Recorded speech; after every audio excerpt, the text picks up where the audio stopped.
بلغ العلا بکمالہ کشف الدجا بجمالہ حسنت جمیع خصالہ صلوا علیہ وآلہ۔ درود شریف پڑھیں، اللہم صلی علی سیدنا مولانا محمد وسلم۔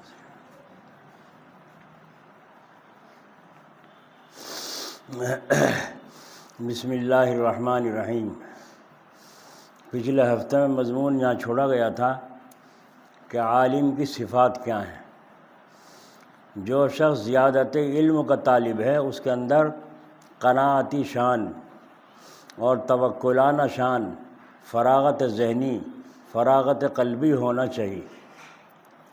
یہ چیز ضروری ہے جب آگے کو بڑھے گا۔ قناعتی شان ہو، توکلانہ شان ہو، فراغت ذہنی اور فراغت قلبی، وہ اپنی زندگی زیادت علم میں ہی صرف کر دے۔ یہ شخص صحیح معنی میں نائب رسول ہے، اور جس کے دل و دماغ میں بے چینی ہے، ذہنی سکون نہیں ہے، قلبی فراغت نہیں ہے، آمدنی کی فکر میں رات دن رہتا ہے، تو وہ نائب رسول نہیں ہو سکتا۔ اس کو چاہیے کہ تبلیغ احکام میں لگا رہے، عقائد کی بھی تبلیغ کرے، عبادات کی بھی تبلیغ کرے، معاملات کی بھی تبلیغ کرے، معاشرت کی بھی تبلیغ کرے، اور اخلاق کی بھی تبلیغ کرے۔ اب یہ آدمی الذین آمنوا وعملوا الصالحات کے ساتھ وتواصوا بالحق وتواصوا بالصبر کا مصداق ہے۔ تو میں یہ کہہ رہا تھا کہ جو شخص اچھی استعداد والا ہے، ذمہ داری کو سمجھنے والا ہے، امانت، ضمانت، دیانت کو جانتا سمجھتا ہے، اپنے کو اچھی طرح جانچ لے، پرکھ لے، اس کو علوم کی تکمیل کرنا چاہیے، مکمل کرنا چاہیے، زیادت علم میں لگنا چاہیے، افتاء وغیرہ سیکھنا چاہیے، مفتی کا کورس، ورنہ نہ سیکھے۔ اسی ذوق علمی کے ساتھ قلبی قناعت، توکل علی اللہ اور استغنا بھی ضروری ہے۔ قلبی قناعت، توکل علی اللہ اور استغنا بھی ضروری ہے۔ حرص و طمع سے نفرت ہو، ورنہ تو روپے کے لالچ میں غلط فتوے دے گا۔ ایسے آدمی کو مفتی بنانا حرام ہے۔ جہاں مفتی بنانے کا وجوب ہے وہیں حرام بھی ہے، کہ مفتی کا بنانا ایک کا واجب ہے، وہاں حرام بھی ہے۔ الغرض مفتی بنانے کے لیے ایسے کو داخل کرنا چاہیے کہ اس کی استعداد علمی بھی صحیح ہو، کہ مطالعے سے بے پڑھی کتاب کو بھی صحیح نکال لیتا ہو، نہ اس نے عالمگیری پڑھی، نہ قاضی خاں پڑھی، نہ شامی پڑھی، نہ در مختار پڑھی، مگر استعداد علمی ایسی وافر ہے کہ مطالعے سے مشکل مقام کو بھی حل کر لیتا ہے۔ بالخصوص اس زمانے میں تو مفتی کو بہت ذہین اور وافر استعداد والا ہونا چاہیے، کہ عجیب عجیب معاملاتی، معاشرتی حالتیں امت میں پیش آ رہی ہیں۔ اسی لیے اہل مدارس کو افتاء میں داخل کرنے کے لیے سخت امتحان لینا چاہیے۔ اس وقت بعض تجارتی صورتیں عجیب و غریب سامنے آ رہی ہیں، فتووں کو دیکھ کر حیرانی ہوتی ہے، یا اللہ یہ کیا قصہ ہو رہا ہے۔ تو اس زمانے میں تو استعداد علمی اور عجیب قسم کی ہونی چاہیے۔ یوں تو تمام مفتی ہیں مگر قیمتی نہیں، اور جو قیمتی ہے وہ ہر مستفتی کے ساتھ نہیں ہو لیتا، وہ کسی کا دباؤ نہیں مانتا۔ جب دنیا کا رئیس کسی کا دباؤ نہیں مانتا، ایک ہوتا ہے امیر مالدار، اور ایک ہوتا ہے رئیس نواب صاحب ریاست، دونوں کے مزاج میں زمین آسمان کا فرق ہوتا ہے۔ صاحب ریاست، رئیس اور نواب کسی کا دباؤ نہیں مانتا۔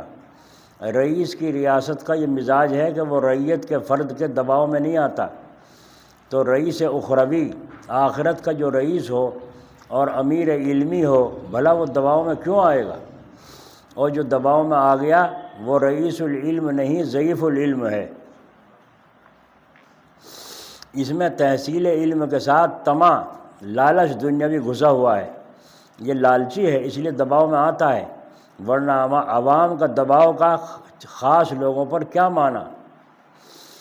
دارالعلوم دیوبند میں اس میں مجلس جو شورا ہوتی ہے، شورا مشورہ کر کے طے کرتے ہیں، اس میں دیوبند کا ایک رئیس جو فاسق تھا اور سودی کاروبار تھا اس کو شورا میں داخل کرنا چاہتے تھے کہ بڑا آدمی ہے. حضرت مولانا رشید صاحب گنگوئی رحمۃ اللہ علیہ سرپرست تھے دارالعلوم دیوبند کے. آپ نے منع فرما دیا کہ نہیں، اس کو نہیں لیا جائے گا. تو کچھ لوگوں نے مل جل کر عالموں نے درخواست دی کہ حضرت وہ ایک آدمی تو ہوگا، اور تو سب اپنے ہی اپنے ہوں گے، ایک آدمی کیا کر سکے گا؟ اس لیے ایک آدمی کا اس کے نہ ہونے سے شر پیدا ہو جائے گا. تو آپ نے فرمایا شر ہوگا ہونے دو، مدرسے کو تالا لگے گا لگنے دو، وہ ذمہ دار ہوگا، ہم ذمہ دار نہیں ہوں گے، ہمیں ایسے آدمی کو نہیں رکھیں گے. جو کیسا توکل تھا اللہ تعالیٰ. دباؤ تو نہیں مانا. حضرت جلال آبادی رحمۃ اللہ علیہ، اللہ ان کی قبر پر رحمت کی بارش فرمائے، ایک طالب علم کا اخراج ہو گیا مدرسے سے، تو بہت کوشش سفارش ہوئی، کسی کی نہیں چاہیے. پھر وہ قلعے والوں کو لائے، ان کے ذریعے سفارش کرائی، دباؤ بنایا، کیونکہ وہ ذمہ دار تھے پورے طریقے سے، مدرسے کے بھی، ان کے بھی، حضرت کے بھی. تو ان کو سفارشی بنایا. حضرت نے دیکھا یہ حالت ہے، اب انکار کرنا موقع کے مناسب نہیں ہے. تو حضرت نے فرمایا ٹھیک ہے، اگر آپ سفارش کرتے ہیں تو سفارش منظور ہے، مگر شرط کے ساتھ، اور وہ یہ ہے پڑھانے سے انکار نہیں، پڑھنے آ جایا کرے گا، اس کے رہائش کا اور کھانے کا انتظام آپ کریں. بس وہ سمجھ گئے کہ حضرت کو رکھنا مقصد ہے ہی نہیں. وہ کون کرتا اتنے طالب علموں کا کھانے کا اور رہنے کا انتظام کون کرتا؟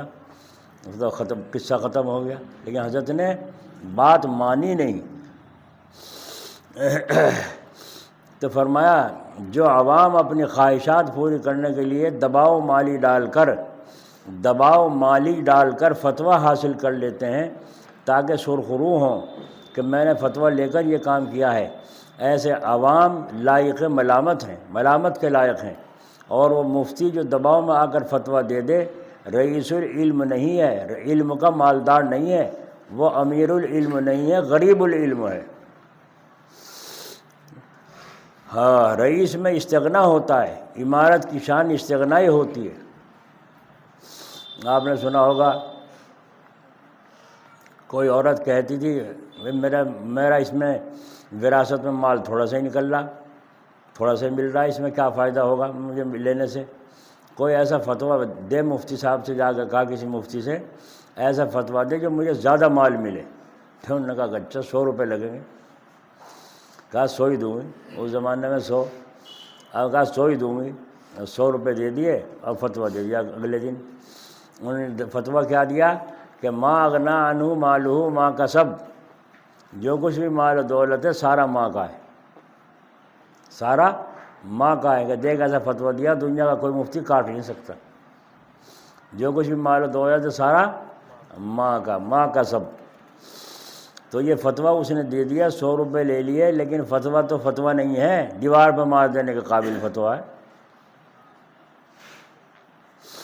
تو یہ کون ہے؟ رئیس العلم نہیں ہے، علم میں کے مالدار نہیں ہے، غریب العلم ہے. رئیس میں استغنا ہوتا ہے.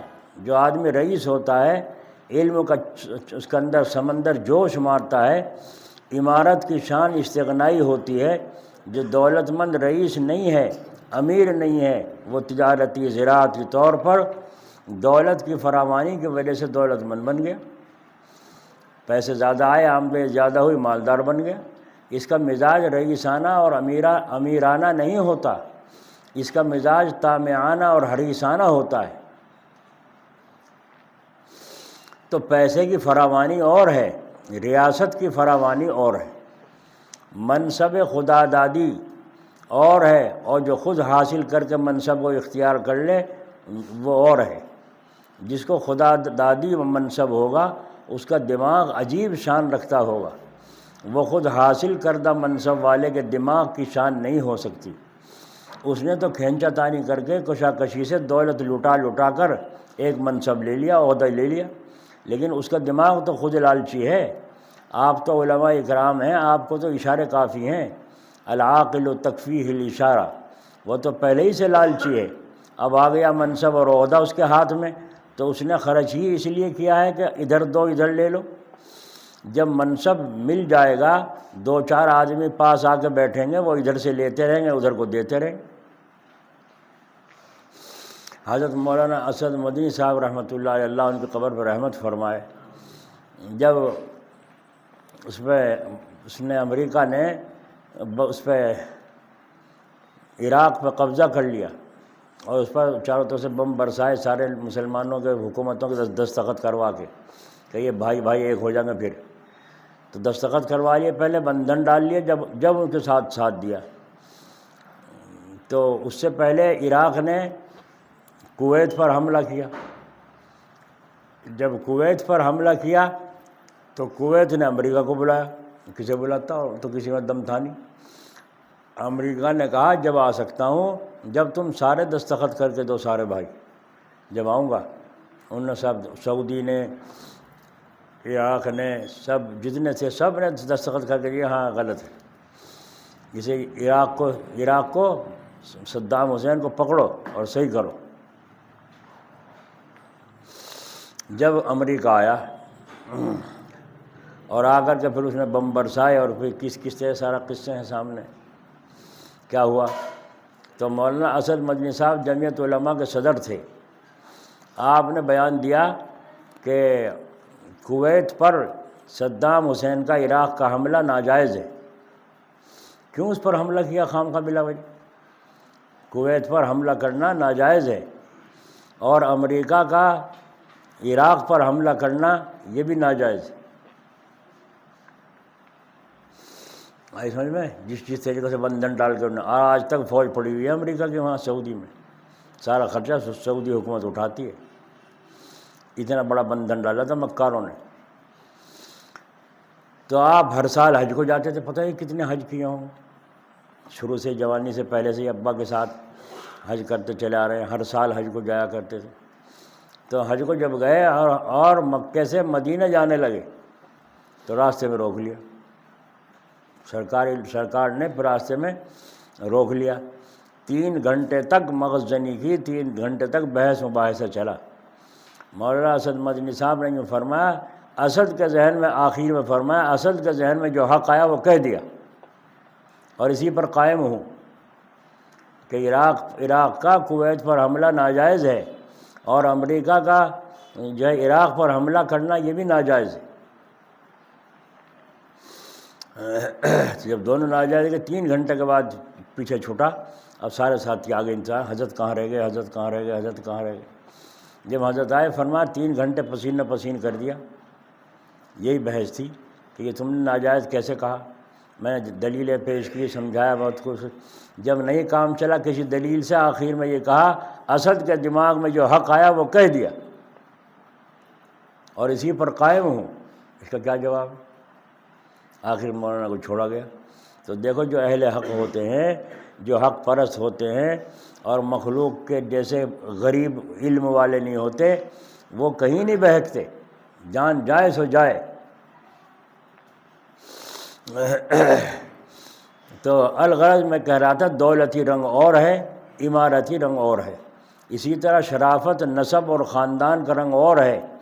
دوسرا آدمی اس رنگ کو نہ پہنچ سکے گا، البتہ اگر کسی خاندانی سے کچھ اثر لے لیا ہو اس کی صحبت سے، تو دوسرے میں بھی وہ رنگ کسی درجے میں آ جائے گا۔ جو صاحب خاندان کے ہوتے ہیں، خاندانی ہوتے ہیں، اس میں خاندانی رنگ بہت گہرا ہوتا ہے۔ اگر اس خاندانی آدمی نے اپنے نسب اور خاندان کا لحاظ اور خیال رکھا تو اس کا رنگ ضرور آتا ہے۔ پہلے لوگ اکثر خاندان کا لحاظ رکھتے تھے، گو اب اس رنگ میں فتور آ گیا ہے کہ خاندان شریف ہی ہے، بڑی شرافت والا ہے، مگر شرافت نسب کا اثر کچھ غلط صحبتوں سے، غلط میل جول سے تخریب میں آ گیا ہے، لیکن دوسرے کے اعتبار سے پھر بھی اس میں شرافت کا رنگ باقی ہے۔ اس سے معلوم ہوا کہ رئیسانہ مزاج والے کو، چاہے خاندانی ہو یا کسی خاندانی سے لیے ہوئے ہو، غلط جگہ بیٹھنے سے احتراز اور اجتناب پرہیز ضروری ہے، ورنہ وہ خاندانی چیز بھی چلی جائے گی، جو خاندانی چیز ہے وہ بھی چلی جائے گی، اور جو چیز کسی کی صحبت سے آئی تھی وہ بھی چلی جائے گی۔ جیسے علم، یہ خاندانی چیز نہیں ہے، جب پیدا ہوا تو عالم نہیں تھا، بعد میں حاصل کرنے سے علم آیا ہے۔ تو جس سے علم حاصل کیا ہے وہ خاندانی تھا، اس سے متعلق ہو گئے تو اس کا خاندانی اثر تمہارے اندر بھی آ گیا۔ حضرت مولانا عبدالغفار صاحب رحمۃ اللہ علیہ، اللہ ان کی قبر پر رحمت فرمائے، جب ہم شرجامی پڑھتے تھے ان سے، اس میں اغوان پور میں، سٹلہ اغوان پور، تو حضرت نے چائے پان میری ذمہ داری تھی، تو پان لگایا، لگا کے پیش کر دیا، تو جب دے دیا تو حضرت نے فرمایا تھوڑا سا تمباکو اور دو۔ میں نے چٹکی بھر کے ڈبی میں سے اور اس طرح کر دیا حضرت کے آگے، تو میری طرف کو دیکھا، دیکھ کے کہنے لگا اب تیرے آگے ہاتھ پھیلاؤں، اب تیرے آگے ہاتھ پھیلاؤں؟ میں نے چھوڑ دیا، ڈبیا اٹھا کے رکھ دیا۔ تو خاندانی رنگ تھا، شیخ زادے تھے تو رنگ تھا نا، ہاتھ پھیلانا گوارا نہ ہوا، اور ان کی صحبت کا اثر ہمارے اوپر، کہ واقعی تو غلط تھا، اس طرح پکڑا دینا ہاتھ استاد کا، یوں کروانا، بے ادبی ہوئی نہیں ہوئی؟ تو استاد کے اندر خاندانی رنگ تھا۔ ایک دفعہ میں پان کھا کے بیت الخلاء میں گیا تو حضرت کھڑے تھے ایک طرف، ٹھہرو، منہ میں کیا ہے؟ میں نے کہا جی پان ہے۔ کہنے بیت الخلاء میں جا کے تھوکو گے؟ بیت الخلاء میں جا کے تھوکو گے، اور بیت الخلاء بھی گندہ ہوگا، پھر اس کو صاف کرنے کے لیے پانی بہانا پڑے گا، اور بیت الخلاء میں جا کر کے کھانا پینا یہ شرافت کی بات ہے، بدتمیزی کی بات ہے؟ بولو یہ کہاں سے آئے گا رنگ؟ جس کے اندر رنگ ہوگا پہلے سے خاندانی، وہی تو سمجھے گا اس بات کو، دوسرے کیا جانے، وہ تو دانے بھی وہیں بیٹھ کے کھاوے، یہاں کون سا کوئی دیکھ رہا ہے۔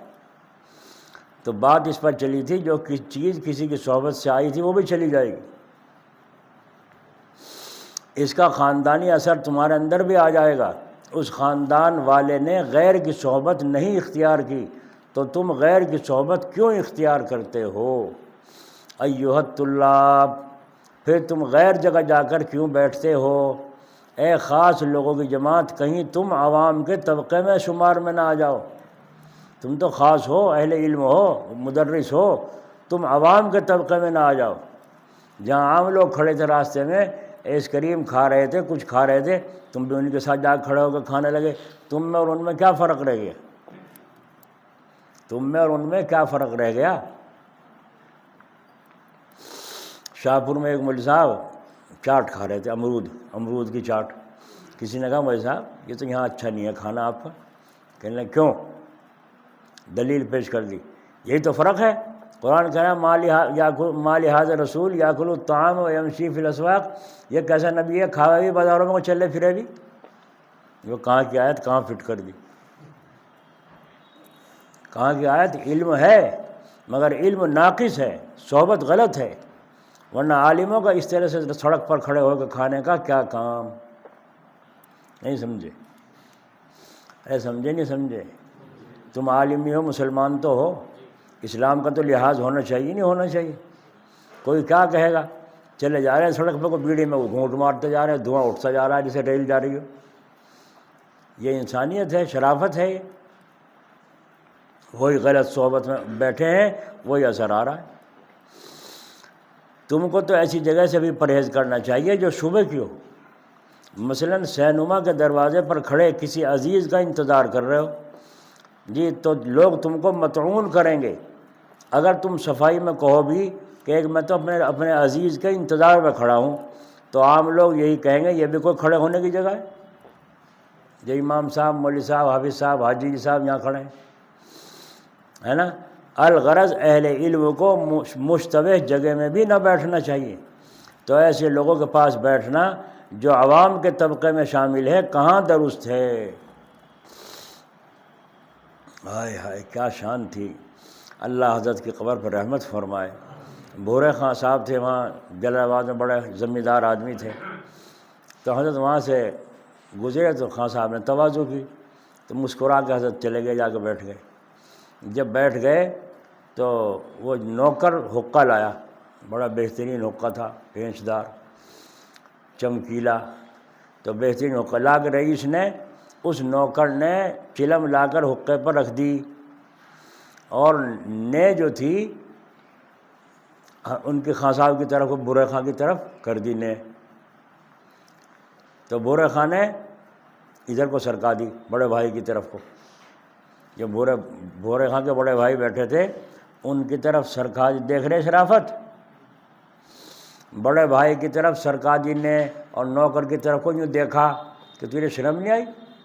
نے بڑے بھائی کی طرف کرنی چاہیے تھی، میری طرف کرنی چاہیے تھی، یوں گھورا، بڑے بھائی نے ادھر کو کر دیا، دوسرے کے پاس پہنچا اس نے ادھر کو کر دی، جدھر جگہ خالی تھی نے جا کے وہاں رک گئی، اب کوئی بھی نہیں گھونٹ مارتا۔ حضرت رحمۃ اللہ علیہ فرماتے تھے میں سمجھ گیا کہ جب تک میں یہاں بیٹھا رہوں گا کوئی بھی گھونٹ نہیں مارے گا، جب تک میں یہاں بیٹھا رہوں گا کوئی بھی گھونٹ نہیں مارے گا، نہیں پیے گا اس میں اٹھ کر وہاں سے گزر کر کے چلا آیا، اٹھ کر کے وہاں سے چلا آیا جب انہوں نے پھر اپنا استعمال کیا ہوگا۔ تو خاندانی رنگ ان میں بھی تھا خاں صاحب میں، اور حضرت کے اندر بھی، نہیں سمجھے؟ اور ہمارا حال کیا ہے تم جان رہے کیا ہے۔ الغرض اہل علم کو مشتبہ جگہوں میں نہ بیٹھنا چاہیے، تو ایسے لوگوں کے پاس بیٹھنا جو عوام کے طبقے میں شامل ہیں کہاں درست ہے؟ چارپائی پڑی ہے وہاں بیٹھے ہیں، اور آپ بھی جا کے بیٹھ گئے ان کے پاس۔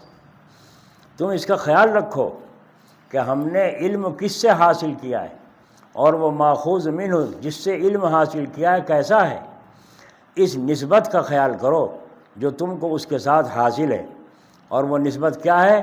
جناب رسول اللہ صلی اللہ علیہ وسلم کی ذات اقدس ہے، کیونکہ جو علم حاصل کرتے ہیں اس کے اصل معلم استاد کون ہے؟ رسول اللہ صلی اللہ علیہ وسلم، وہیں کا اعمال اور اقوال کو مدارس عربیہ میں پڑھایا جاتا ہے۔ تم اس نسبت کو خراب نہ کرو، لوگ کہیں گے یہ ہیں رسول اللہ کے نائب، دیکھو کیا اس علم کا یہی تقاضا ہے کہ اخلاق ایسے ہوں، معاملات ایسے ہوں، آپس کا رہنا سہنا اس طرح ہو؟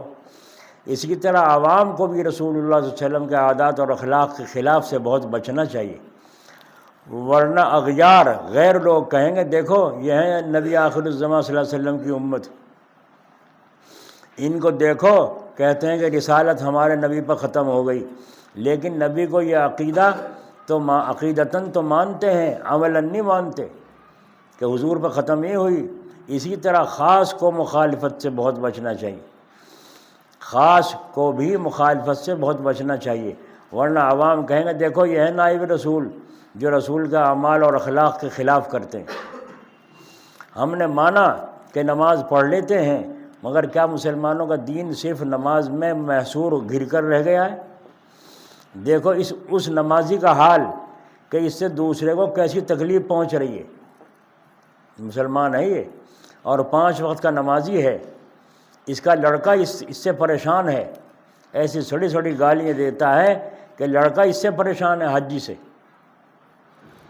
اس کی بیوی اس سے پریشان ہے، اس کی لڑکی اس سے پریشان ہے، اس کا داماد اس سے پریشان ہے، کس سے؟ اس نمازی سے، اس حاجی سے۔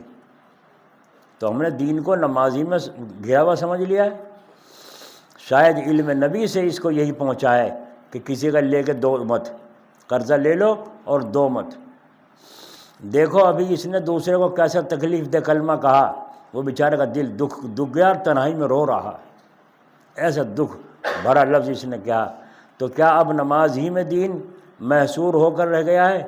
چاہے معاملات کیسے ہی خراب ہوں، اپنے سے دوسرے کو کیسی ہی تکلیف پہنچے، دل دکھ جائے، اس سے تو نسبت جو رسول اللہ صلی اللہ علیہ وسلم کے ساتھ تمہاری تھی وہ خراب ہو گئی۔ الغرض صاحب علم کو ایک نسبتی علم نافع من جانب اللہ پہنچایا گیا ہے جو پوری زندگی پر حاوی ہے، زندگی کے کسی عملی شعبے کو اس میں نہیں چھوڑا گیا ہے۔ ایھا العلماء، اس بات کو اچھی طرح سمجھ لو، حضرت فرما رہے ہیں عالموں اس بات کو اچھی طرح سمجھ لو کہ اللہ نے آپ کو نسبتی علم نافع من جانب اللہ عطا فرمایا گیا ہے جو پوری زندگی پر حاوی ہے۔ اسی طرح طالب علم کے ہاتھ میں جب میزان آئی تو وہ بھی ما یعول اور مستقبل کے حیثیت سے مولوی ہو گیا۔ ایک عامی آدمی بھی طالب علم کو دیکھ کر کہتا ہے آئیے مولوی صاحب تو یہ طالب علم بھی مایعول کے اعتبار سے مولوی ہے، آگے کے اعتبار سے۔ ہاتھ میں آئی میزان قاعدہ، جس کے معنی ہے ترازو، کسی نے کیا اچھا نام رکھا ہے، تو ہمارا عمل بھی تلا ہوا ہونا چاہیے، بھولا پن دور ہونا چاہیے۔ ایک پلڑے میں علم رکھو جو کہ ایک عمل بھی ہے، اور دوسرے پلڑے میں دوسرے اعمال کو رکھو، پھر جانچو کہ عمل علم کے مطابق ہے یا نہیں۔ ہائے ہائے ہائے۔ مولانا حسین احمد مدنی رحمۃ اللہ علیہ، اللہ ان کی قبر پر رحمت فرمائے، تھانہ بھون تشریف لائے جمعہ کی رات میں، کہیں سے سفر سے آئے، جمعہ کی رات میں تشریف لائے تھانہ بھون۔ باہر آ کر کے دروازے میں اپنا کپڑا بچھا دیا، وہاں سے اس میں دروازے میں لیٹ گئے ایک طرف، چبوترا صاحب۔ حضرت تھانوی رحمۃ اللہ علیہ اذان کے بعد تشریف لائے، لالٹین ہاتھ میں ہے، تو دیکھا کون؟ دیکھا تو مولانا حسین احمد مدنی۔ فرمایا ارے مولانا یہاں؟ فرمایا آپ نے تو لکھ رکھا نا یہاں اذان سے پہلے دروازہ نہیں کھول سکتے، قائد علی ٹنگا ہوا ہے، کیسے کیواڑ کھلواتے، یہیں آرام کر لیں۔ تو فرمایا یہ تو قاعدہ عام لوگوں کے لیے ہے، آپ کے لیے تھوڑا ہی ہے، یہ تو نہیں لکھا اس میں، یہ تو نہیں لکھا اس میں۔ تو فرمایا میں بھی تو کہوں کہ آپ مجھے اطلاع دیتے، تو آپ نے فرمایا میں بھی تو کہوں اندر مجھے چین نہیں مل رہا تھا، اس کی وجہ یہی تھی کہ آپ باہر تھے، میں اندر تھا۔ حضرت تھانوی رحمۃ اللہ نے فرمایا، خیر اندر پہنچ گئے، نماز کا وقت ہو گیا۔ حضرت تھانوی رحمۃ اللہ نے نماز کی، فجر کی جماعت نماز پڑھانے کا اشارہ کیا کہ حضرت نماز آپ پڑھائیے۔ حضرت مدنی رحمۃ اللہ علیہ چلے گئے مصلی پر، اور جمعہ کے صبح تھی فجر کی، تو اس میں الف لام میم سجدہ اور سورۃ دہر آپ نے تلاوت فرمائی، اور جو پڑھنے کی شان تھی وہ تھی الگ آپ کی۔ سورۃ دہر اور الف لام میم سجدہ دونوں صورتیں تلاوت فرمائی، سجدہ سہو بھی آیا بیچ میں، سجدہ سہو کیا۔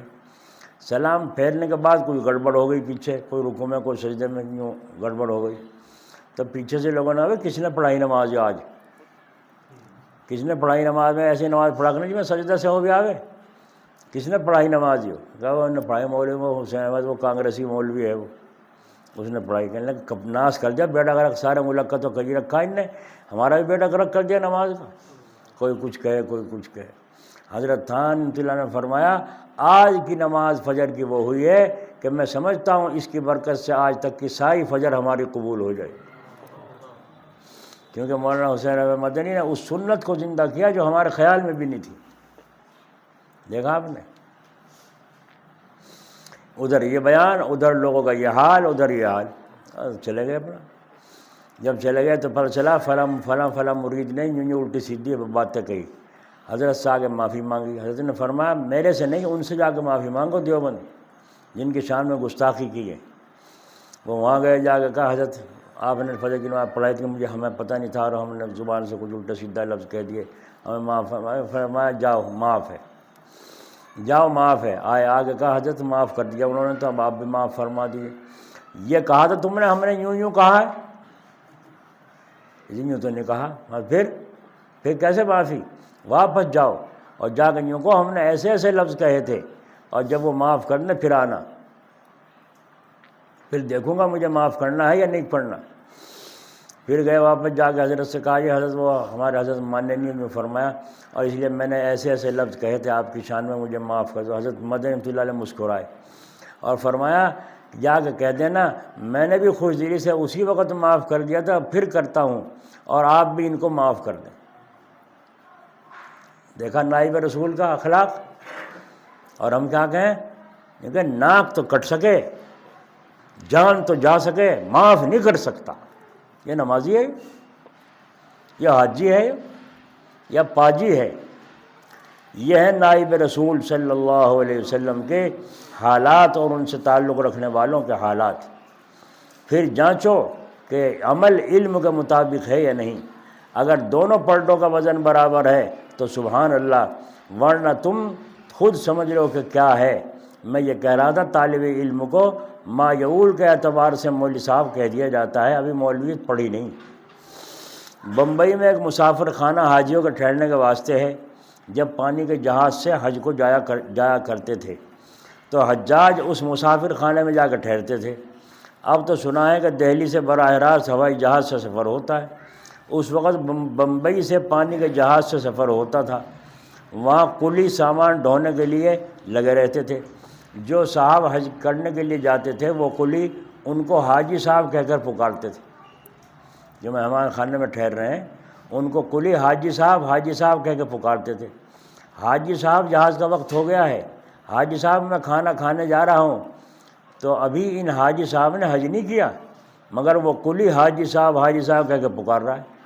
تو یہ حاجی صاحب کہنا وہی مایعول کے اعتبار سے ہے، وہ کلی بھی مختصر المعانی اور منطق میں کلام کر رہا ہے، حالانکہ اس نے نہ مختصر المعانی پڑھی نہ منطق، لیکن وہ بھی ان اصطلاحات میں کلام کر رہا ہے، کیونکہ علوم محاورات لسان سے ہی مدون کیے جاتے ہیں۔ الغرض یہ قاعدہ ہے، جو کسی کام کو شروع کر دیتا ہے تو اس کو مایعول آگے کے اعتبار سے اس کام کی مخصوص صفت کے ساتھ موصوف کر دیا جاتا ہے۔ تو اس حاجی نے بھی سفر حج شروع کر دیا، پاسپورٹ بھی ہو گیا، ارادہ حج کی وجہ سے حاجی ہو گیا، اور اگر کہیں احرام باندھ لیا اور مرے گا تو حدیث شریف میں آتا ہے ایسا حاجی قبر سے احرام باندھے ہوئے اٹھے گا۔ تو مایعول کے اعتبار سے کلی کہہ رہا ہے حاجی صاحب، حالانکہ حج نہیں کیا ہے۔ ایسے ہی ہم بھی میزان پڑھنے والے کو مولوی صاحب کہتے ہیں۔ آؤ مولوی صاحب، جب عوام کی طرف سے جیسے وہاں خطاب حاجی کا ہوا تھا، یہاں خطاب مولوی صاحب کا مل گیا، تو طالب علم کو کس طرح رہنا چاہیے، ہے نا؟ مولا والا ہو کر رہنا چاہیے یا مولی والا ہو کر رہنا چاہیے؟ مولی جانتے ہو، مولی کھانے کی۔ جب اس کو مولوی کا خطاب مل گیا، اسی طرح لڑکا حفظ کرنے لگا تو اس کو حافظ جی کا خطاب۔ تو جب یہ لڑکا حافظ جی اور میزان والا مولوی صاحب کہے جا رہے ہیں تو اس عنوان کا کیا تقاضا ہے؟ یہی تقاضا ہے کہ اس کی زندگی میں تقویٰ طہارت آنا چاہیے۔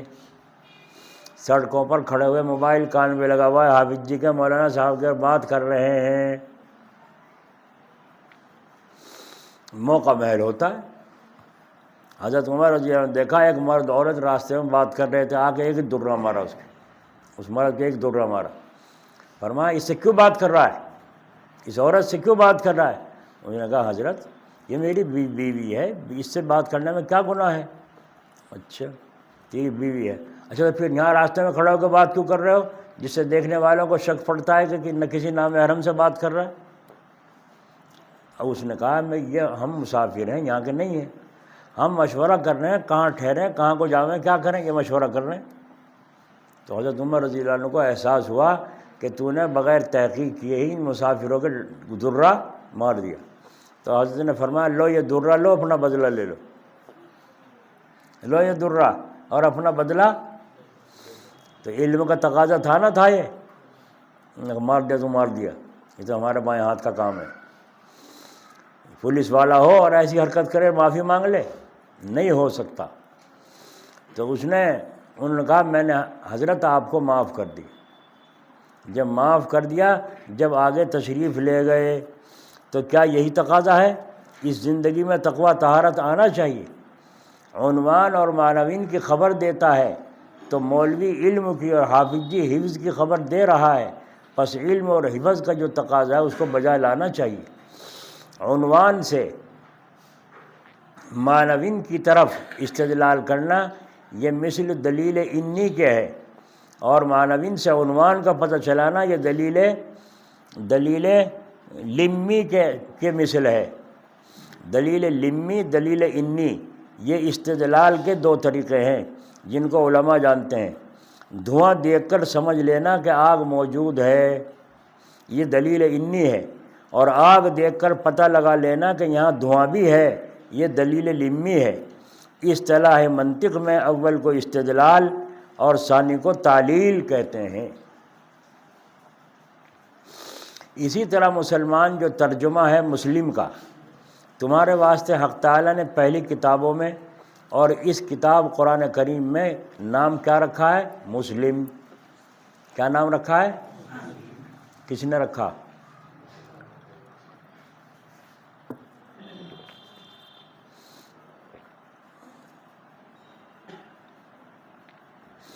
تو مسلم کا عنوان معنوین سے خالی نہیں ہونا چاہیے، ورنہ تو کیسا مسلم ہے؟ کہ تیرے معنوں میں تابع داری رکھی ہوئی ہے اور تو کامل تابع داری کرنے والا، کامل حکم پر چلنے والا نہیں ہے۔ اذان ہو چکی، لوگ نماز کو جا رہے ہیں، تو یہاں بیٹھا ہوا ہے۔ تو اے مسلم، تیرا عنوان اپنے معنوین یعنی تابع داری کو چاہتا ہے۔ اب اپنے کو جانچ لو کہ میری نسبت کیسی ہے، اور کہیں میں بدنام کنندہ تو نہیں ہوں۔ عنوان کیسا ہے اور معنوین کیا ہے؟ ایھا الطلاب، غور کیجئے، جب چلتے ہیں تو کتاب بغل میں ہے، لہٰذا اس کا اثر دل میں ہونا چاہیے۔ اے میرے عزیز بچوں، طالب علموں، اپنے کو پہچانو کہ آپ کون ہیں، کس طرح رہنا چاہیے۔ تمہارے ساتھ فصل لگ گئی ہے، فصل کھیت کی نہیں، فصل امتیازی، کہ کفر سے ہٹ کر تم مسلم ہو اور مسلم کے بعد مولوی ہو۔ یہ مولویت تمہارے لیے فصل امتیازی ہے۔ فصل منطق کی اصطلاح ہے، اس سے مراد وہ کلی ذاتی ہے جو ایسی جزئیات کے لیے بولی جائے جن کی حقیقت ایک ہو اور دوسروں سے اس کو الگ بھی کرے، جیسے ناطق کہ سب انسانوں کی ذات میں داخل ہے، اور غیر انسان یعنی بیل بکری وغیرہ سے انسان کو الگ بھی کرتا ہے۔ یہ امتیازی شان۔ تو اس علم کا اثر قلب میں اور قلب سے جوارح ہاتھ پاؤں میں آنا چاہیے۔ من حیث المسلم اور من حیث المولوی، جوارح میں سنجیدگی، متانت، وقار، اور دل میں حلم، ایثار، فتوت، توکل، قناعت وغیرہ صفات حسنہ قلبیہ روحانیہ آنے چاہیے۔ یہ فصل علم جو بڑھتی جائے گی، فصل قلبی اخلاق حسنہ سے بڑھتے چلے جائیں گے۔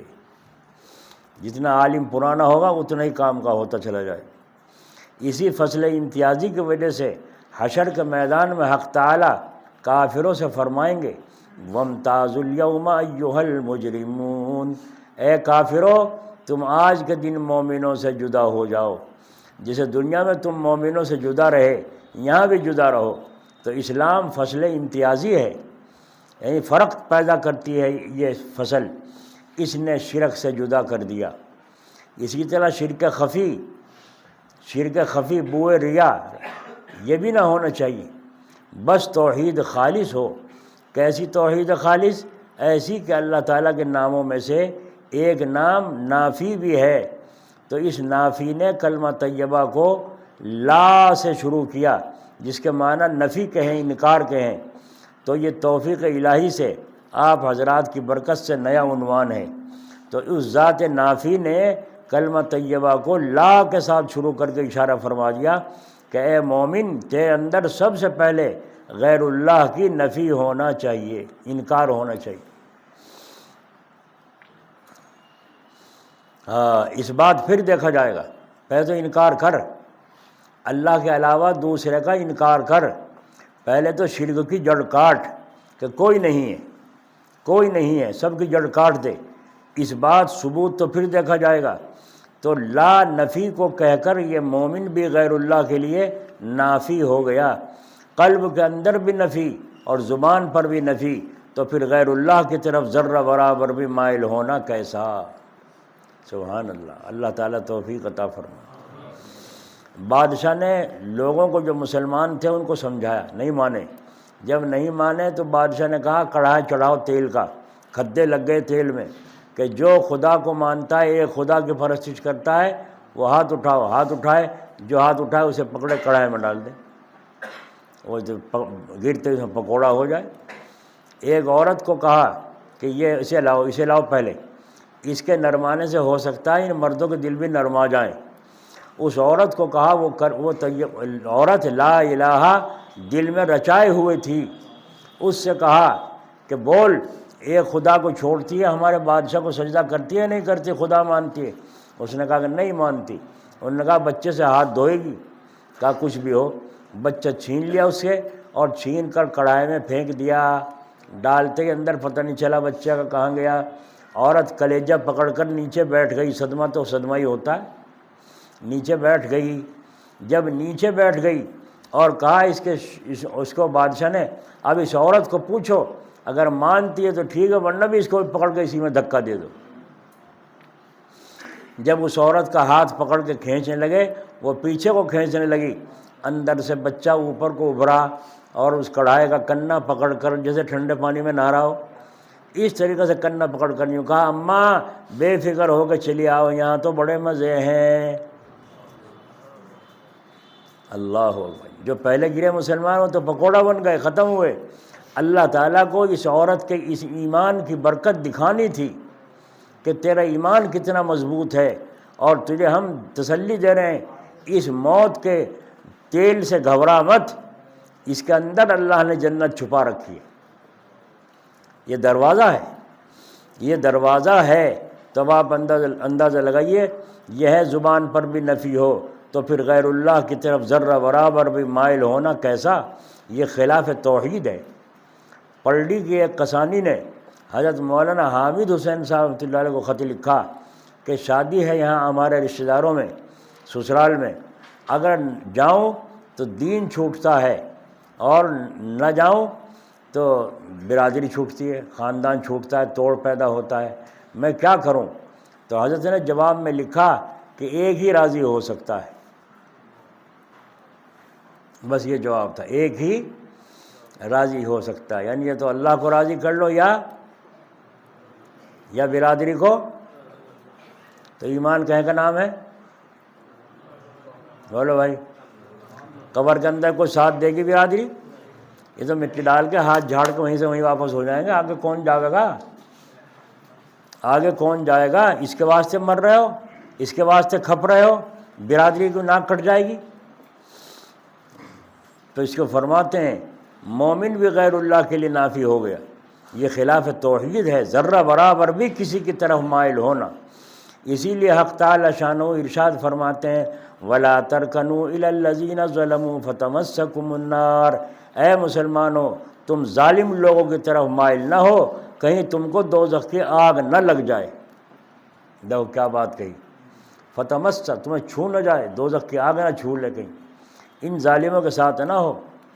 یہاں مفتی قاظم صاحب رحمۃ اللہ علیہ، اللہ ان کی قبر پر رحمت فرمائے، تشریف لائے، وہ اس کے باپ کا انتقال ہو گیا، یتیم بچے تھے، انہوں نے ناشتہ کا انتظام کیا، حضرت نے منع بھی کیا، نہیں مانے، رکھ دیا جا کر بیٹھ کے دسترخوان پہ، تو سب لوگ اپنا کھانے لگے۔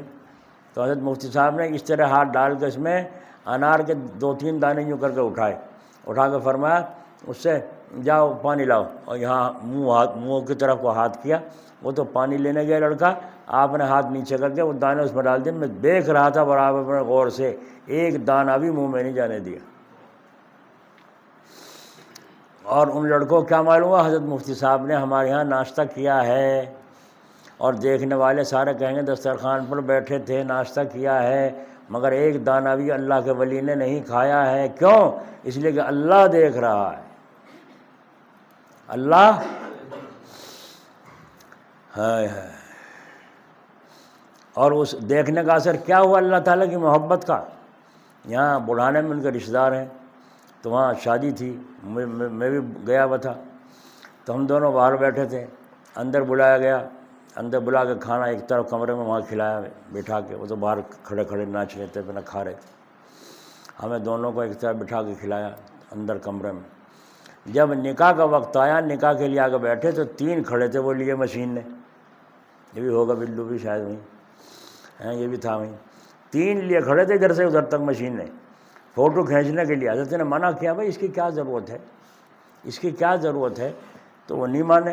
حضرت نے اپنا رومال اٹھا کے یوں منہ پہ ڈال لیا، اور یوں کر کے منہ نظریں نیچے کر کے نکاح پڑھانا شروع کر دیا، اور وہ کبھی ادھر کو کر رہا، کبھی ادھر کو کر رہا، کبھی ادھر کو کر رہا، وہ مشین چل گئی نہ تھی، چلی ہی نہیں۔ جب دعا ہو گئی یوں ہاتھ منہ پہ پھیر لیا، اب چل گئی، اب چل گئی۔ میں نے کہا چل گئی، جب کیوں نہیں چلی تھی؟ جب کیوں نہیں چلی؟ اللہ نے روک لگا دی۔ میرے ولی کے اختیار میں اتنا ہی ہے، منہ چھپا لینا، آگے اس ویڈیو کو بند کر دینا میرے اختیار میں۔ میں نے مفتی صاحب سے کہا، مفتی صاحب بات تو عجیب کرامت دکھائی، کیا ہوا؟ میں نے کہا یوں ہوا۔ اچھا، انہیں پتہ بھی نہیں کیا ہو رہا کیا نہیں، انہیں تو اللہ کے حکم کو پورا کرنا ہے۔ تو اس کو فرما رہے ہیں اللہ تعالیٰ، اے مسلمانوں تم ظالم لوگوں کی طرف مائل نہ ہو کہیں تم کو دوزخ کی آگ نہ لگ جائے۔ اور جب وہاں ایسی نکاح کے وقت میں ویڈیو بنتی ہے نا دولہا کی، تو بعض آدمی یوں کنارے لگ رکھ کے بیٹھے یوں تاکہ میری فوٹو آ جائے، میں بھی دولہا ہی ہوں۔ یہ مسلمان ہے؟ یہ مسلمان نہیں ہے؟ کیسا تقویٰ ہے، کیسا اللہ والا ہے، نہیں سمجھ رہے ہو؟ اگر غلطی ہو گئی ہے توبہ کر لیجو، اب سن رہے ہو اور اب اپنے آپ کو بچانا ہے۔ اے مسلمانوں تم ظالموں کی طرف، ظالم لوگوں کی طرف مائل نہ ہو کہیں تم کو دوزخ کی آگ نہ لگ جائے۔ یہ بات شرک خفی یعنی ریاکاری پر چلی تھی۔ میں یہ کہہ رہا تھا مسلم کا عنوان اس کو چاہتا ہے شرک جلی اور خفی دونوں سے پورا پرہیز ہو، کیونکہ وصف مومن اولاً نفس امتیاز کو چاہتا ہے، پھر امتیاز پر امتیاز کو چاہتا ہے، قولاً بھی، فعلاً بھی، حالاً بھی اور عملاً بھی، پھر وصف علم کے ساتھ اور زیادہ امتیاز کو چاہتا ہے۔ ہائے ہائے ہائے۔ ایھا الطلاب فاطلبوا العلم طلبا جدا علما کثیرا نافعا۔ اے طلبا تم فارغ البال ہو، تمہارے پیچھے کوئی دھندا نہیں، صرف علم حاصل کرنے کے لیے مدرسے میں ہو، طلب علم کے سوا تم کو کوئی اور کام نہیں، لہٰذا اس طرح علم اور طلب علم اور زیادت علم میں مشغول ہو جس کی آپ کے سامنے کچھ تفسیر کی گئی ہے۔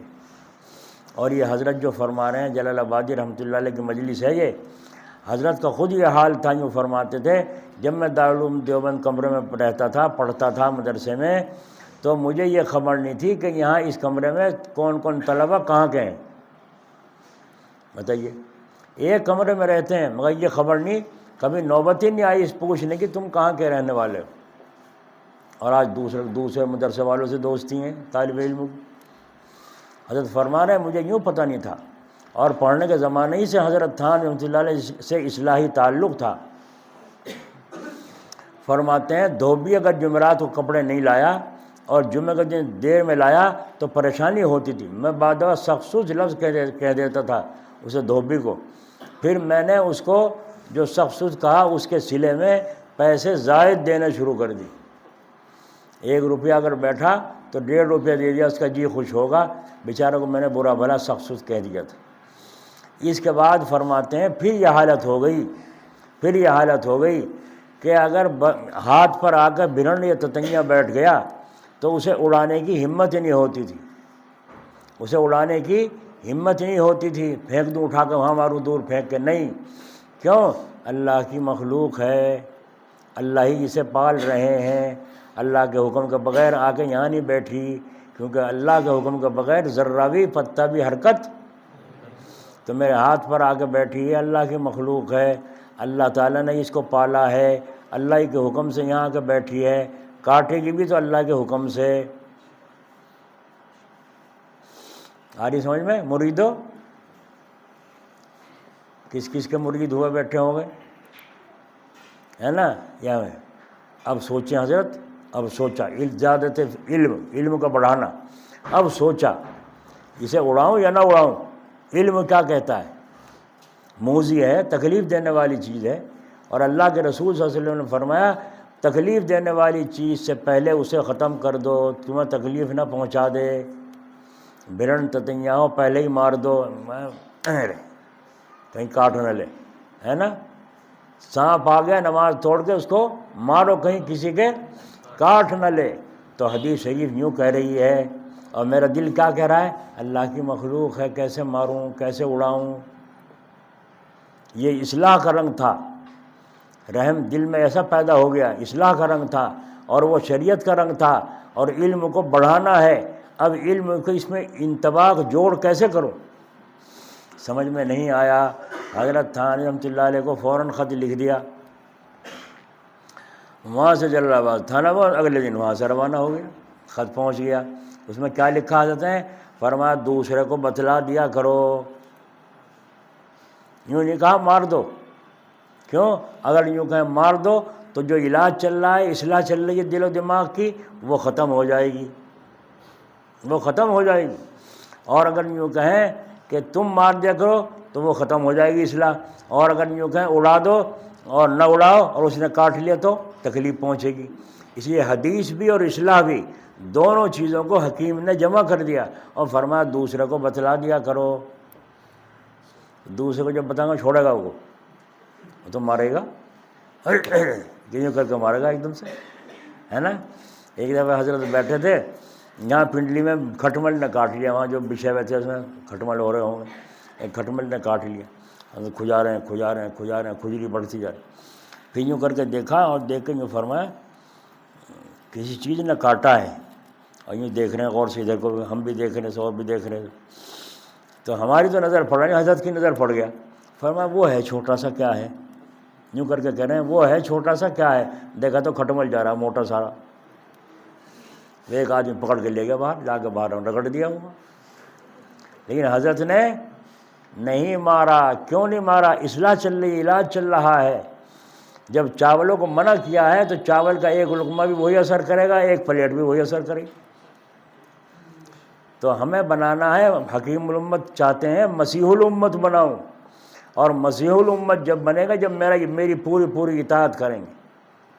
اور مسیح الامت پھر کیسے بنے؟ اللہ اکبر, ایسے بنے. عشاء کے بعد عربی طالب علم اور افریقی طالب علم کمرے میں آ جا کرتے تھے, تو حضرت ان کو انگلش میں بحث کرا کرتے, بعض سوال جواب, وہ انگریزی میں سوال کرتے جواب دیتے. کبھی وہ افریقی سوال کرتے ہیں, ان کی تو زبان انگریزی, تو وہ انگریزی میں سوال کرتے ہیں, ہندوستانی اور دوسرے ملک کے لوگ جواب دیتے ہیں انگریزی میں.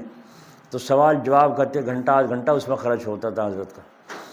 اس کے بعد پھر حضرت کو رخصت کر دیتے تھے اور اپنا بھی آرام فرماتے تھے. اور یوں فرمایا کرتے تھے 11 بجے لیٹوں, 12 بجے لیٹوں, کبھی بھی لیٹوں, انشاءاللہ تعالیٰ 2:30 بجے ہمیشہ آنکھ کھل جاتی ہے, کبھی اس کے خلاف نہیں ہوتی. اور یوں فرماتے تھے ہمارے بڑوں نے یہی دعا کی تھی اللہ تعالیٰ سے, اللہ میری نیند کو گھٹا دے, میری عبادت کو بڑھا دے. یہ دعا کی تھی امام ابو حنیفہ رحمۃ اللہ علیہ کے استاد نے, کہ اللہ میری نیند کو گھٹا دے اور میری عبادت کو بڑھا دے. 2:30 بجے اٹھ جاتے تھے. تو حضرت فرماتے ہیں میں نے ایک دفعہ سوچا جب 2:30 بجے ہمیشہ اٹھتا ہوں تو میں وطر تو تہجد میں پڑھنا چاہیے مجھے. اس دن میں نے وطر پڑھا نہیں, عشاء کے بعد چھوڑ دیے.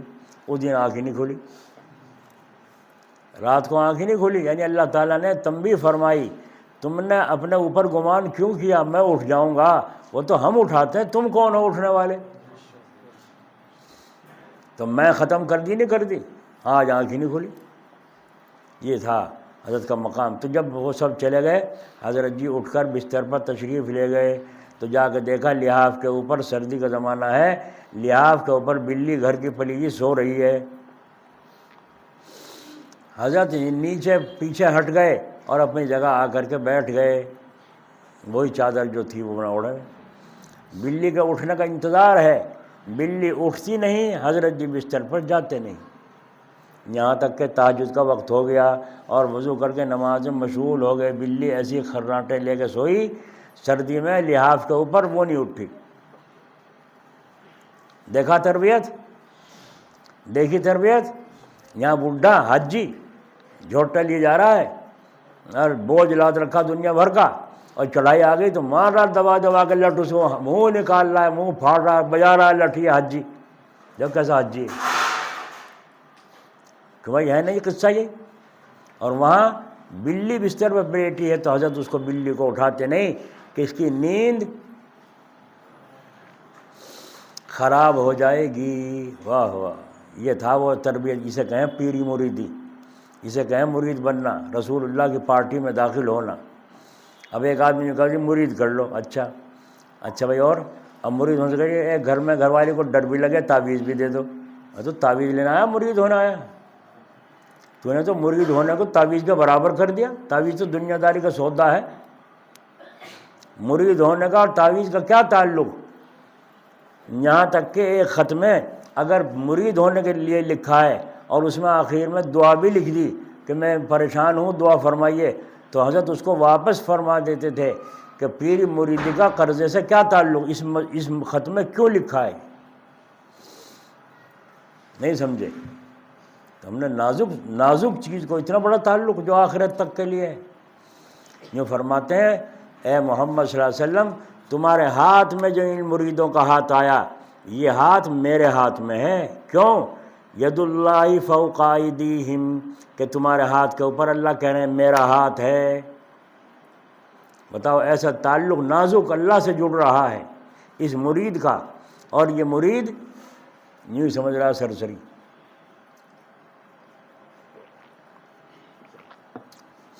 ابھی پچھلے ہفتے میں شاید گئے تھے ہم جان سٹھ، تو وہاں دو آدمی بہت دنوں سے کہہ رہے تھے مرید ہونا، یہاں بھی آئے، میں نے کیا نہیں، میرا مزاج نہیں ہے مرید کرنے کا جلدی سے، کیونکہ ملتا ہی نہیں کوئی ڈھنگ کا آدمی، ملتا ہی نہیں. مرید کیا کریں، مرید کرنے سے فائدہ کیا جب چلنے کی نیت ہی نہیں ہے. تو مرید ہو گئے، خیر کر لیا. تو میں نے ان سے کہا، میں نے کہا تمہیں خوشی نہیں ہوئی مرید ہونے کی؟ نہیں بہت زیادہ ہوئی خوشی. میں نے کہا بہت زیادہ ہوئی، بیٹھے چین سے، بیٹھے چین سے ہو، کہاں خوشی ہوئی؟ بس اٹھ کے گیا ایک آدمی، وکیل صاحب تھے وہ، اٹھ کے گئے اور جا کے پیڑے تھے شاید غالباً پیڑے، اور لا کے وہ ڈبہ ایک آدمی کو بانٹنا شروع، پتہ نہیں کتنے ہزار کی مٹھائی لائے ہوگا، اور لا کے ایک ڈبہ سب کو بانٹنا شروع کیا، ہمارے پاس بھی لائے. دوسرے صاحب بولے کہ جی میں آج تو موقع نہیں ہے، کل کو میں طالب علموں کی دعوت کر دوں گا. میں نہیں کہتا طالب علموں کی دعوت کریو نہ کریو، مجھے کیا ضرورت ہے کہنے. ہمیں نہیں، پہلے مرید ہونے کے بعد خوشی میں مٹھائی بانٹا کرتے تھے، دعوتیں کھلایا کرتے تھے. ہم وہاں گئے دلی، حافظ معراج الحق صاحب رحمۃ اللہ علیہ، اللہ ان کی قبر پر رحمت فرمائے، نقش بندی. تو وہاں جب ذکر کی مجلس سے فارغ ہوئے، میرا بیان ہوا، دعا ہوئی، اس کے بعد کہا کھانا وہاں ہوگا ہوٹل میں. وہاں سب کے سب چلے گئے، ہم بھی چلے گئے. بہترین قسم کی بریانی، بہترین قسم کا زردہ، بہترین قسم کا قورمہ، اور نان بھی غضب کے ذائقے دار، اور سب کھا رہے ہیں مستی کے ساتھ. ہمارے ساتھ ایک داروغہ بھی تھے، وہ کہنے لگے جی زندگی میں کھانے بہت کھائے مگر ایسا ذائقہ دار کھانا نہیں کھائے جیسا یہ. میں نے پوچھا بھائی یہاں دعوت کیسی ہے ہوٹل میں؟ یہ انہوں نے کہا یہ حضرت کے حلقے میں داخل ہوئے ہیں، یعنی مرید ہوئے ہیں، اس خوشی میں سارے مہمانوں کی یہاں ہوٹل میں دعوت کر دی. دیکھا آپ نے، یہ مرید ہوئے گجا کے بیٹھ گئے، مرید ہو جائے، اسے کیا قدر ہے، کیونکہ مشقت کچھ اٹھانی نہیں پڑی، چکر لگانے نہیں پڑے.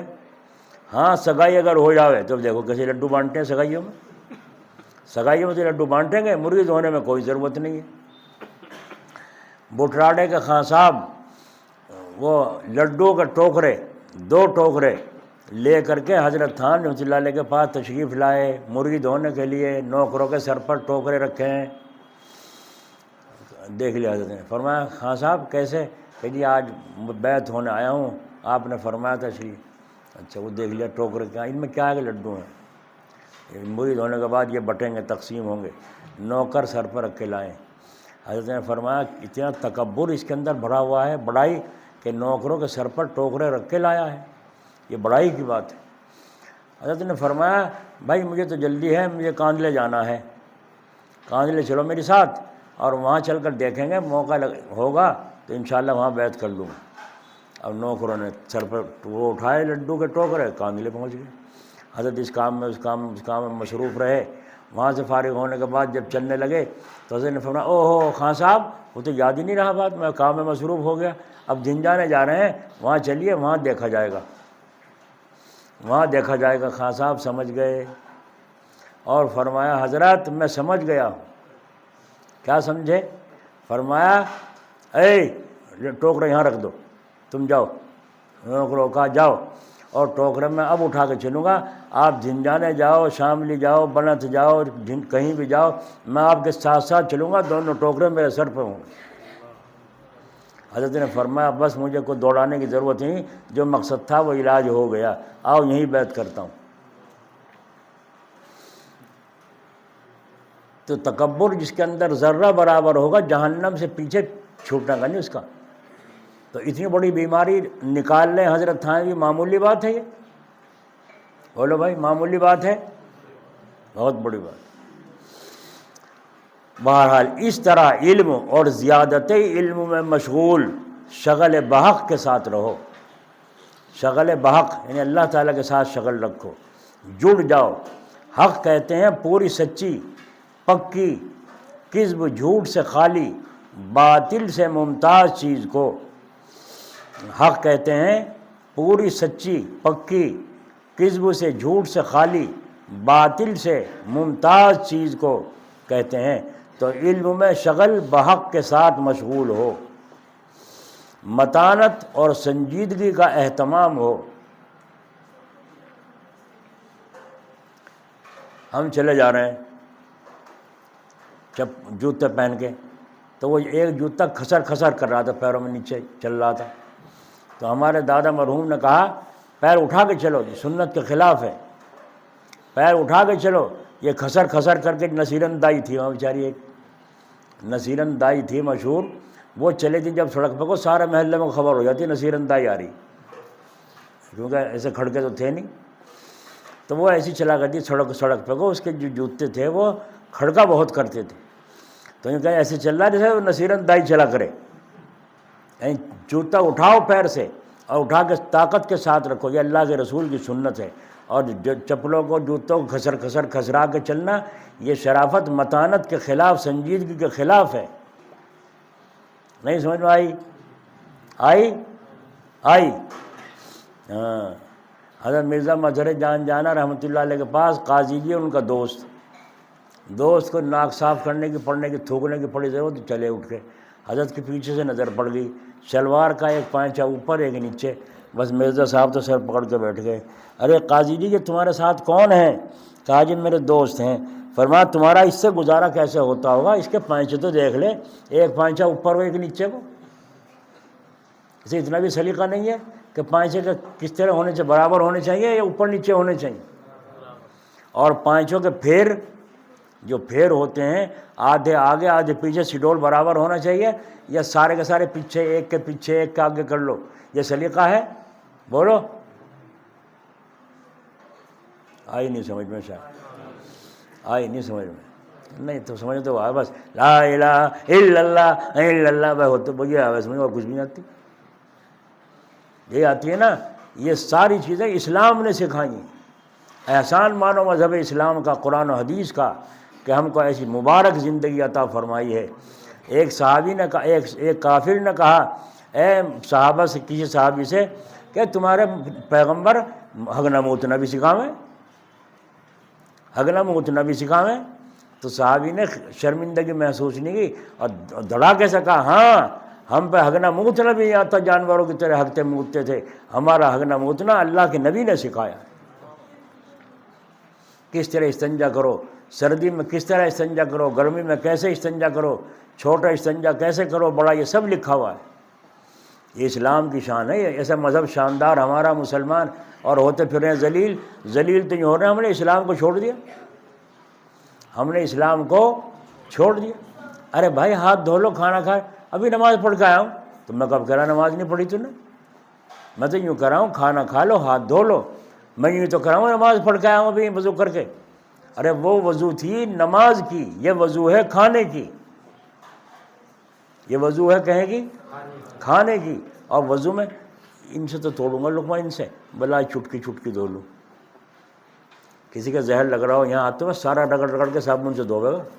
نہیں دھوے گا، کہیں ایسا نہ ہو ذرا سا کچھ جراثیم پیٹ میں چلے جاؤ۔ یہاں تک دھونا سنت ہے، دونوں ہاتھوں کا پہنچ تک دھونا سنت ہے، پوری سنت ادا کرنی چاہیے۔ اللہ تعالیٰ توفیق عطا فرمائے۔ اس کو سب فرما رہے ہیں شغل بحق، متانت اور سنجیدگی کا اہتمام ہو، وقار اور حلم کو اپنے اندر لیے ہوئے ہو، تو نصیر اندائی کی طرح چلو گے کھسر کھسر کر کے کہ بھائی اچھا چلتے ہوئے کبھی ادھر دیکھنا کبھی ادھر کو دیکھنا، نظر سامنے رکھو تاکہ دائیں بائیں کا سب نقشہ دکھتا رہے، کہیں موڑ بھیڑ نہ ہو جائے، یعنی کہ نظر نیچے کر کے چاک کے ٹکر بھی لگ جاؤ، یہ تو طریقہ نہیں ہے اسلام کا۔ حکم سامنے نظر رکھو تاکہ دائیں بائیں آگے پیچھے سب کچھ نظر آتا رہے۔ یہ ہے طریقہ چلنے کا، یہ ہے طریقہ چلنے کا، وقار اور حلم کو اپنے اندر لیے ہو۔ اللہ تعالی ہم سب کو اس طرح طلب علم اور زیادت علم میں مشغول بشغل حق اللہ کے ساتھ دھیان کے ساتھ رہنے کی توفیق ارزانی عطا فرمائے۔ آمین ثم آمین آمین۔ خدا حافظ، فی امان اللہ۔ یہ ہوتا تھا جملہ حضرت کا آخر میں۔ مجلس کے بعد 2.5 گھنٹے مجلس ہوتی تھی، اور آخر میں یہ دعا کر کے جیسا بھی کہا، اللہ تعالی ہم سب کو اس طرح طلب علم اور زیادت علم کو بڑھانے کی اور اللہ کے ساتھ دھیان لگانے کی توفیق ارزانی عطا فرمائے، آمین ثم آمین۔ آگے جب رخصت کرتے تھے فرماتے تھے خدا حافظ فی امان اللہ، بس وہاں یعنی ہوتی تھی، اب دعا ہو رہی لمبی لمبی، وہاں یعنی عجیب شان تھی، اور جو کہہ دیا وہی ہوتا تھا۔ ایسا تعلق ہونا شغل حق کا، اللہ تعالیٰ کے ساتھ ایسا تعلق ہو، سبحان اللہ۔ اللہ تعالیٰ اپنے فضل سے ہمیں بھی نصیب فرمائے۔ چلو اللہ کا ذکر شروع کرو۔